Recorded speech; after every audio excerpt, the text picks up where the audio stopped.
بسم اللہ الرحمن الرحیم۔ السلام علیکم ناظرین، آج کی اس ویڈیو میں آپ کو حضور صلی اللہ علیہ وآلہ وسلم کی بچپن اور نوجوانی کے چند دلچسپ واقعات سنائیں گے۔ حضور نبی کریم صلی اللہ علیہ وآلہ وسلم کی عمر مبارک جب 7 برس کی ہوئی تو سرکار دو عالم صلی اللہ علیہ وآلہ وسلم کی آنکھیں دکھنے لگیں۔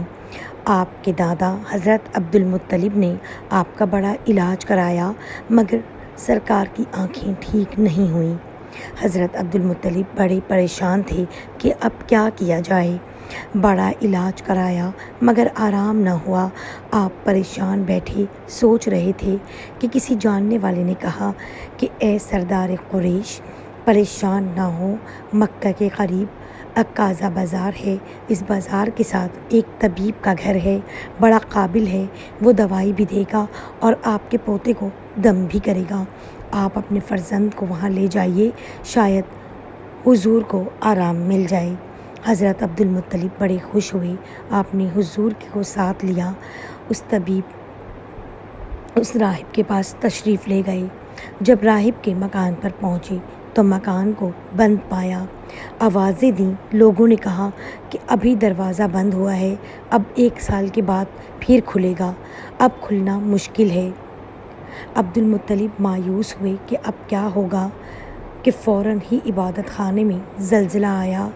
نزدیک تھا کہ عبادت خانہ گر جائے اور راہب دب کر مر جائے۔ جلدی سے راہب گھبرا کر باہر نکلا، حیرت سے چاروں طرف دیکھتا اور کہتا تھا، آج کون یہاں آیا ہے جس کی تعظیم کے لیے عبادت خانہ سجدہ کرتا ہے، جن کی زیارت کی خوشی میں مکان جھومتا ہے، جن کے خوف سے لرز رہا ہے۔ جب حضور صلی اللہ علیہ وآلہ وسلم پر نظر پڑی تو گھبرا کر بولا، عبد المطلب، تم اس بچے کو نہیں جانتے کہ یہ کون ہے؟ یہ دنیا جہاں کا نبی، گناہ گاروں کا شفیع ہے۔ اگر میں اپنے عبادت خانے سے باہر نہ آتا تو فوراً دب کر مر جاتا۔ اے عبد المطلب، ان کی حفاظت کرو، ان کے دشمن اکثر یہودی ہیں۔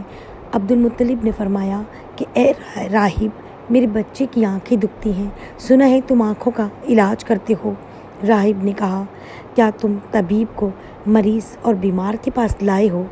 یہ فرزند جہاں بھر کا طبیب، جہاں کے لیے شفا ہے، اس کا منہ خزانہ ہے شفا اور بقا کا۔ عبد المطلب، ان کا علاج اور ان کی دوا ان کے پاس ہے، تم ان کے منہ کا لعاب ابھی ان کی آنکھوں میں لگاؤ۔ یہ سن کر عبد المطلب نے آپ کے منہ کا لعاب آپ کی آنکھوں میں لگایا۔ لعاب کا لگنا تھا یا مرض کے لیے شفا کا بہانہ تھا، یہی لعاب آپ کا علاج بنا۔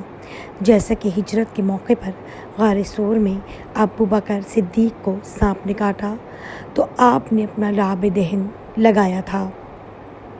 ابن راہویہ رحمۃ اللہ علیہ نے اپنے مستند میں اور ابن اسحاق بہقی اور ابن عساکر رحمۃ اللہ نے حضرت علی سے روایت کی کہ میں نے رسول اللہ کو فرماتے سنا کہ میں جاہلیت کی رسوم بد اور لہو لعاب کی طرف کبھی بھی متوجہ نہیں ہوا سوائے 2 راتوں کے، اور ان 2 راتوں میں اللہ تعالیٰ نے مجھے بے خطا اور معصوم رکھا۔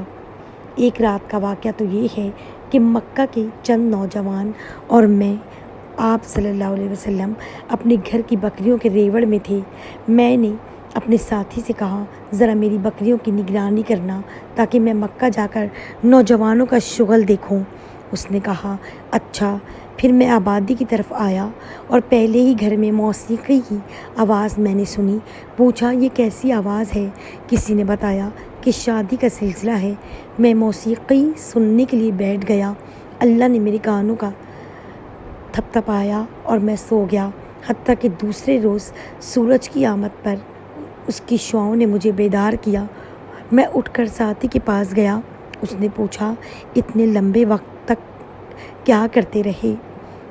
میں نے اس کو پوری آپ بیتی سنائی۔ دوسری رات پھر میں نے ساتھی سے کہا، میری بکریوں کا خیال رکھنا کہ میں جا کر کچھ شغل کروں۔ اس نے اقرار کر لیا اور میں مکہ شہر کی طرف روانہ ہو گیا۔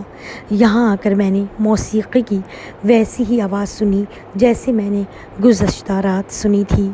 میں دیکھنے کے لیے بیٹھ گیا، پھر قدرت نے میرے کانوں کا تھپ تھپایا اور میں سو گیا۔